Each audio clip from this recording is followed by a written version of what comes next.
At yes, mapagpalang araw mga kaalas. Wala nang intro-intro. Kilala all over the world. Ang motivational speaker, Rendon Labrador.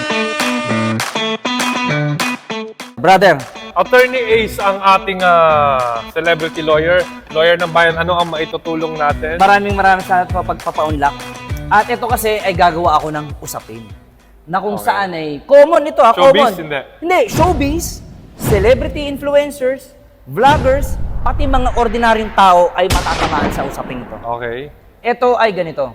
Dito sa Pilipinas kasi, at sa ilalim ng batas, pag nag-asawa ang isang tao, wala nang karapatan ang mga magulang sa kanilang mga anak na nag-asawa. What? Ngayon, ito ang usapin.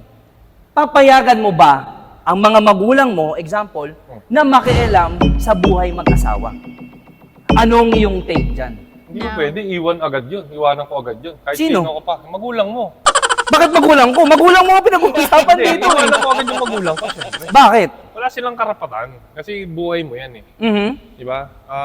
Dapat, as a person, the moment na magkaisip ka na, control mo na yung buhay mo eh. Ikaw na dapat magde-decide nun eh. Dapat walang sino mang tao ang pwedeng mag-dictate sa'yo.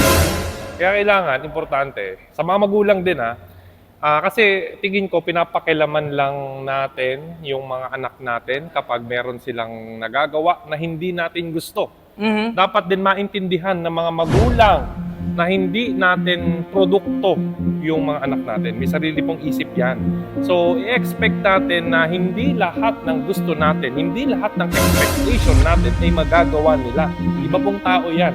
Ang kaya lang natin gawin, okay? Bilang magulang? Bilang magulang, ay ipaintindi sa kanila kung ano po yung tama at mali. At kapag nagkaisip sila, sa oras na magkaisip yung mga anak ninyo, sila na po ang bahala sa buhay nila. Ngayon, kung nagkaroon kayo ng problema or pagkakamali dun sa pagtuturo habang pinapalaki nyo sila, ay problema nyo na yun. Hindi kayo sinusunod ng inyong mga anak dahil kayo mismo ay may problema. Pinipilit ninyo silang palakihin doon sa environment na hindi nila gusto. Magkaiba yung panahon ninyo, panahon ng mga magulang natin sa panahon ngayon. Yun po ang dapat matutunan ng mga parents ngayon. Teka lang, dalang-dala ka ng emosyon mo eh. Ang pinag-uusapan dito yung mag-asawa na, hindi yung pagpapalaki, pambira. Malaki na yung mga yan eh. Doon yung roots eh. Okay, doon nag-ugat lahat. Kaya naman nakikialam yung mga magulang nga talaga dahil hindi nyo gusto yung nakikita ninyo sa anak ninyo. Diba? Kasi yung mga choices nila sa buhay, hindi ninyo gusto. Tama. Diba? Pero syempre, bilang magulang, wala ka rin naman magagawa kung yun ang gagawin ng anak mo. Wala talaga. Kasi magkaibang tao yan eh. Oo, Tama ka na. Sa lahat ng mga magulang, ang ninyo. Kung pinipilit nyo, yung anak ninyo ay kapareho nyo ng pag-iisip. Walang taong pareho sa mundo. Yun. Kahit identical twins. Walang ganun, kahit identical twins. Pareho. Kaya nga. Alam mo, ang dagdag na rin natin, bakit ko sinabi ang issue na yan? Kasi nababalita naman sa social media. Di ba, mga celebrity, mga ordinaryong tao. Pare-pares, at kahit tayo po, pwede tayong makaranas ng ganyan, di ba? Yung buhay kasi wala naman label eh. Kaya nga sinasabi ko lagi, attorney, wala akong pakialam sa inyo. Diba? Kahit celebrity ka, kahit na kilala kang tao. Kahit politiko pa. Kahit politiko ka, kahit presidente ka pa. Yan. Kahit senador ka pa. Pare-pares lang tayong attorney. Tao ka rin lang eh. Kumakain ka rin eh. Natutulog ka rin eh. So wag nyo tignan yung label. Ang tignan nyo yung choices nyo sa buhay para hindi kayo nalilito. Kaya dapat, lalo na sa mga magulang ngayon, ang ginagawa nyo kasi kinokontrol ninyo yung anak nyo eh. Na akala ninyo, kaya nyong protektahan yung future nila, yung kinabukasan nila. Hindi po ganon. Kailangan nyo lang, kung talagang gusto nyo, eto attorney, last words. Kung talagang mahal ninyo ang anak ninyo, kayo mismo ang magsilbing role model sa kanila. Kayo mismo ang magpakita ng tama. Kasi yun naman yung ginagaya lang natin bilang anak eh. Diba? Yun lang naman nakikita namin. Yun lang yung tinitignan namin at yun lang yung guidelines namin sa buhay. Ngayon, kaya kami ganito. Kaya siguro ganyan yung anak ninyo kasi mali yung guidelines na nakita nila sa inyo. Dagdag na natin bago tayo magtapos, hindi lang naman porket sinasabi ng magulang, tama na yun. Paano rin yung nararamdaman nung anak na may gusto siyang marating sa buhay, pero dahil sa mga pamimilit o yung mga gustong mangyari ng magulang, nalilisang landas. Kaya marami ring napapariwara. Ito naman, para fair. Siyempre, nasabi ko na yung side na magulang, di ba? Kayo naman mga anak kayo, ha? Huwag naman kayong masyadong naninisi sa mga magulang ninyo. Tama. Okay?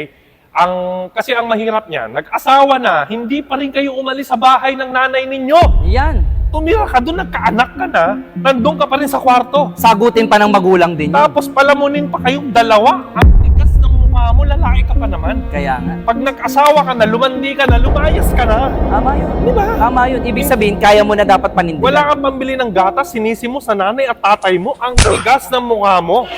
Di ba? Mali. Very wrong. Very Diba? wrong. Mahal na talaga. mahal mo yung magulang mo. Very ha? wrong. Tapos doon ka nakatira, sinisi mo, mali ka Eh kaya nga doon tumira kasi Diba? nga mahal na mahal niya yung magulang niya. Diba? Baka yun ang konsepto niya. Mga palamunin yan eh. Nako. So kayo, ha, bago kayo magreklamo, make sure na nagawa nyo muna, sinubukan nyo muna. Ha? May narating na kayo, may trabaho kayo, bago kayo umangal. Kasi mahirap dun, angal kayo ng angal, eh umaasa pa pala kayo sa mga magulang ninyo. Tsaka wala rin kinikilos, angal na lang ng angal.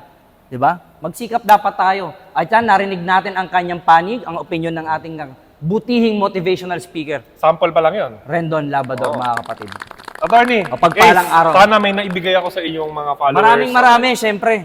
Ha? Mabuhay po kayo. Hindi tayo tumigil, mga isang oras yun.